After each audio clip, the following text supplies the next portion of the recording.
sejahtera untuk Indonesia. Saya mau berbicara 3 keperluan. Keperluan pertama prihatin pada politik money. Nah, saya berikan judul jangan pura-pura tidak tahu. 1. Keperluan politik uang.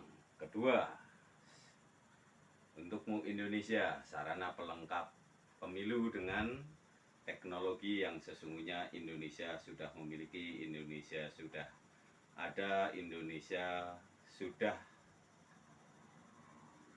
biasa mempergunakan. Yang ketiga, jangan pura-pura tidak tahu pula dengan dana Nusantara yang saya bekukan dari 2008 atas dasar dengan fakta-fakta yang ada. Nah, dengan saya berikan judul di YouTube, jangan pura-pura tidak tahu, oh Indonesiaku. Nah, 1, tentang politik money. Kedua, tentang pelengkap sarana pemilu dengan teknologi yang sesungguhnya Indonesia menguasai, Indonesia memiliki, Indonesia sudah terbiasa mempergunakan. Jangan beralasan tidak ada anggaran karena semua bisa dibikin murah. Yang terlebih sangat diperlukan dalam kondisi saat sekarang yaitu tentang dana. Jangan pura-pura tidak tahu pula, dana Nusantara tidak dihiraukan.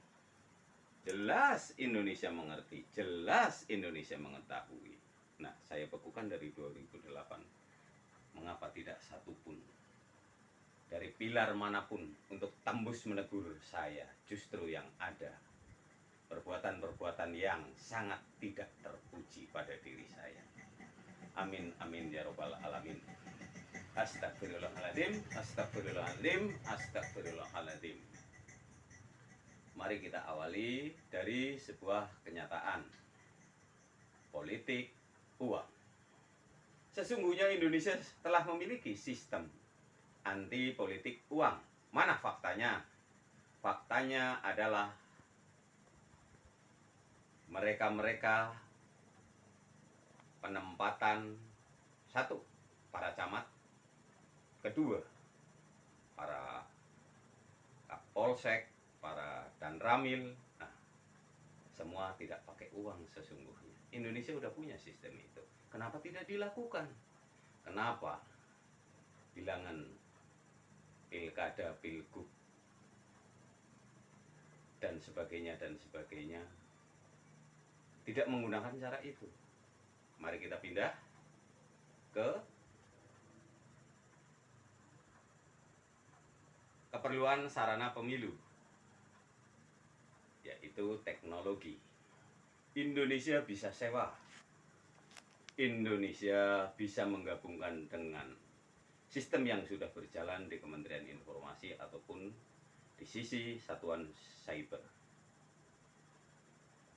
Nah, yang diperlukan hanya tenaga ahli, yaitu para programmer serta beberapa laptop. Jikalau tentang server, tuh di Kerawang, perusahaan apa, Indonesia bisa sewa, keperluan negara pasti murah. Jadi tidak ada alasan Indonesia untuk tidak menguasai. Hanya saja pejabat terkaitnya ataupun petinggi negaranya ataupun pengelolaannya yang menyengajakan diri. Maaf, saya rakyat. Kenapa sejauh ini saya berbicara atas dasar rasa pedulinya pada sebuah negara, rasa pedulinya pada bangsa. Dan saya tidak akan pernah berani berbicara jikalau saya tidak ada potensi berbakti untuk negara. Mari buktikan ucapan saya membawa 2 sisi sumber tentang pendanaan atas amanah yang saya bawa dari leluhur saya. Demi bangsa ini untuk tetap kokoh, demi republik ini untuk tetap jaya. Demi demokrasi. Untuk terus bergulir sampai selama-lamanya. Indonesia harus tetap jaya.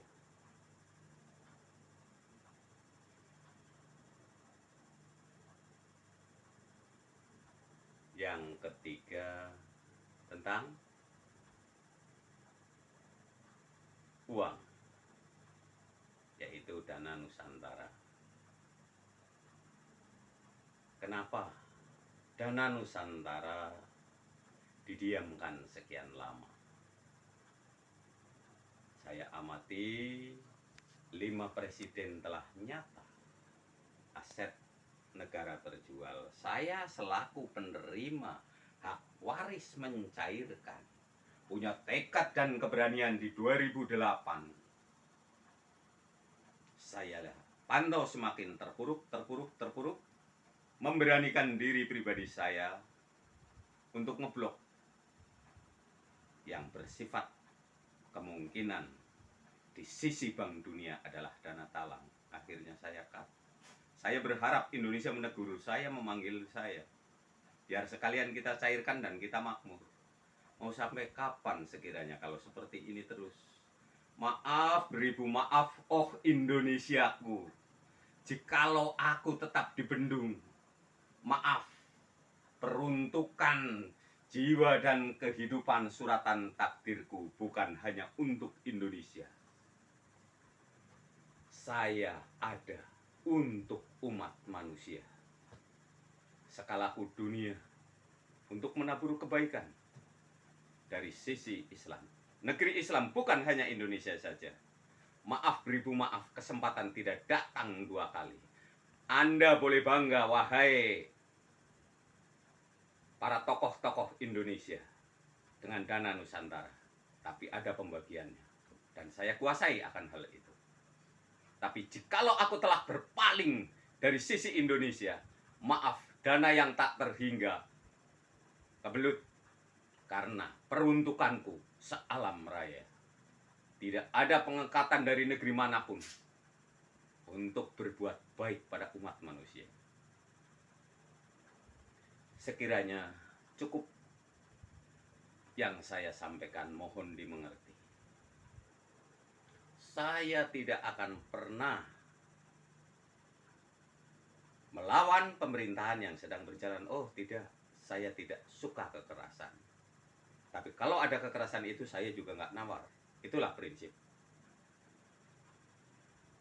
Dikala saya merasa dibendung terus-menerus oleh Indonesia untuk merealisasikan niat baik saya atas amanah yang saya bawa, maaf, beribu maaf, wahai umat muslim Indonesia. Saya tentu terbelalak dulu matanya ke negeri Islam yang lain untuk saya sejahterakan. Bukan main-main Pangeran Alit Rema membawa amanah akan suratan kodrat hidupnya di muka bumi. Semoga mendapatkan dukungan dari para aulia agung serta para wali Allah. Oke? Akhir kata saya sampaikan. Wassalamualaikum warahmatullahi wabarakatuh.